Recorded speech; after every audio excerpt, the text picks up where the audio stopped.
সকাল সকাল এত বড় ইনসিডেন্ট হয়ে যাবে আমি কখনো ভাবতে পারিনি বন্ধুরা। Good morning. আজকে 8 জুলাই, বুধবার। তো আজকে সকালবেলা কী হয়েছে বন্ধুরা বলছি তোমাদের। যে অ্যালার্ম দিয়েছিলাম ওঠার জন্যে, উঠতে পারিনি। 8টার সময় ট্রেন, আমি উঠেছি 7টা 40-এ। এখন জলদি জলদি করে স্নান করে নিয়েছি, পুজোটা দিয়ে নেবো ক্যাসেবি করে করে নিয়ে পরে আমি রেডি হয়ে দৌড়বো, কেন কি আজকে ব্রেকফাস্ট করার সময় হয়নি আর টিফিন বানানোর সময় হয়নি। এই ইনসিডেন্টটা আজকে সকাল সকাল আমার সাথে হয়ে গেছে, কি আর করবো বলো। তো তোমার সাথে দেখছি আগে কন্টিনিউ করতে পারি কি না, করছি আগে। তাহলে দেখা হচ্ছে আবার।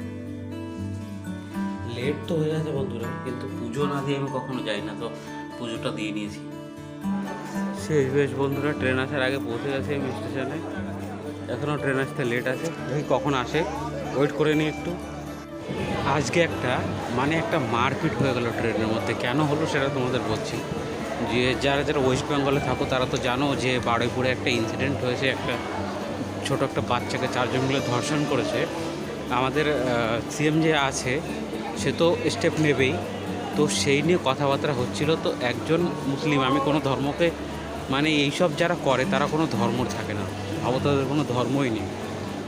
তো একজন মুসলিম ছিল, সে বলল এই শুধু সনাতনী ধর্ম লোকেরা করেছে, 4জন সনাতনী ধর্ম ছিল, হিন্দু ছিল, তার জন্যে নিয়ে সেই নিয়ে মারপিট হলো। কেন কেন কি সনাতনী ধর্মে সব ধর্মে ভালো খারাপ সব ধরনের আছে, তোমরা নেগেটিভ নিও না কিছু, কিন্তু একটা ধর্মকে নিয়ে বলা এইসব লোক যারা টেররিস্ট থাকে বা যারা লোকেদের মারে বা এরকম ধর্ষণ করে, তাদের কোনো জাত থাকে না, তারা না হিন্দু থাকে না মুসলিম থাকে। তো সেই জন্য তোমাদের বলছি এরকম নেগেটিভিটি ছড়াও না কেউ।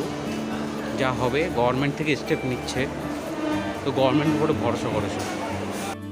আজকে শরীরটা একটু খারাপ খারাপ লাগছে। রাতের জন্য ডিনার বানিয়েছি, দেখো ডিম ভাজা করেছি আর আলু সেদ্ধ করবো। ভাতটা হয়ে গেছে, ভাতের আলু সেদ্ধ করে নিয়েছি, এবার ওটা দিয়ে আজকে রাতে ডিনার হবে।